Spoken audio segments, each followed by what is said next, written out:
অনেক কটা বিয়ে বাড়ির ইনভিটেশন পেয়েছি এই বছর, কিন্তু একটাও যাওয়া হয়নি। তাই ভাবলাম শীতের রাতে আজকে বিয়ে বাড়ির মতো করেই একটু মাটনটা বানাই, আর মাটনটা বানাতে বানাতে তোমাদের সাথে কিছু গল্প করি। একটা টাইম ছিল যখন আমি খুবই আননেসেসারি টাকা পয়সা খরচা করতাম।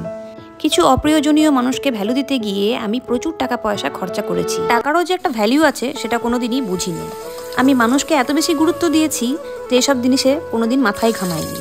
তবে একটা কথা আমি বলে রাখি, যখন তুমি ঠকবে তুমি প্রচুর জিনিস শিখবে। ইভেন এরমও হয়েছে যে যেখানে টাকা খরচ করার দরকারই নেই সেইখানেও আমি আগে গিয়ে টাকা খরচ করেছি। তবে এটা আমি কখনোই বলবো না যে তুমি টাকা খরচ তোমার প্রিয় মানুষের জন্য করবে না, অবশ্যই করবে। তবে যাই করবে একটু বিচার বিবেচনা করে করবে। প্রিয়জন বন্ধু বান্ধবদের পিছনে তো লাখ লাখ টাকা খরচা করে দিচ্ছ, কিন্তু সেই প্রিয় বন্ধু বান্ধব বা তোমার প্রিয়জন কি তোমার পেছনে 1 টাকাও খরচা করতে ইন্টারেস্টেড? সেটা কিন্তু কোয়েশ্চেন করবে। দেখবে তুমি উত্তরটা ঠিকই জানো। তাই ফালতু টাইম ওয়েস্ট না করে কিছু এমন রিলেশন বানাও যেখানে তোমার কদর আছে, যেখানে তোমার ইনভেস্ট করার সময় টাকা প্রত্যেকটি জিনিসেরই ভ্যালু আছে। সেখানে তুমি অবশ্যই সেগুলো ইনভেস্ট করো, অবশ্যই একটা ফ্রুটফুল রেজাল্ট পাবে। আর যদি আননেসেসারিলি খরচ করে যাও তাহলে শুধুই সময় নষ্ট, ইমোশনালি যেভাবে তুমি ভেঙে পড়বে সেটা তো আছেই, সেটা তো ছেড়েই দাও।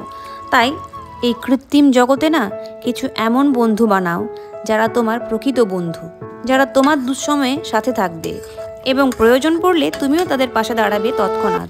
তাহলেই কিন্তু সেটা একটা রিলেশনশিপ। আর আরেকটা কথা, যেদিন তোমার কাছে টাকা থাকবে না না, এই সুযোগ সন্ধানী মানুষগুলো সব থেকে আগে সাইড কেটে পড়বে। তারা এটা মনেই রাখবে না যে কোনোদিন তুমি তাদের কাজেও লেগেছিলে বলে। নিজেকে ভ্যালু দাও, নিজেকে সম্মান করতে শেখো, আর দরকার পড়লে একা থাকো। আর একা থাকার মধ্যেও একটা আনন্দ আছে, তবে সেটা জানতে শিখতে হবে যে কি করে নিজেকে ভালোবাসতে হয় আর একা একা থাকতে হয়। আজকের বানানো মাটনটা দারুণ সুস্বাদু হয়েছিল খেতে। আর এই শীতের রাতে গরম গরম মাটন আর ভাত থাকলে আর কি চাই বাঙালিদের কাছে বলো তো? আমি এই মাটনটা কিন্তু পুরোটাই কড়াইয়ে করেছি, তোমরা চাইলে প্রেসার কুক করেও করতে পারো। টেস্টের এমন কিছু ডিফারেন্স আসবে বলে আমার মনে হয় না। তবে আজকের ব্লগটা ভালো লাগলে লাইক শেয়ার সাবস্ক্রাইব অবশ্যই করে দিও। দেখা হবে পরের ব্লগে। টাটা।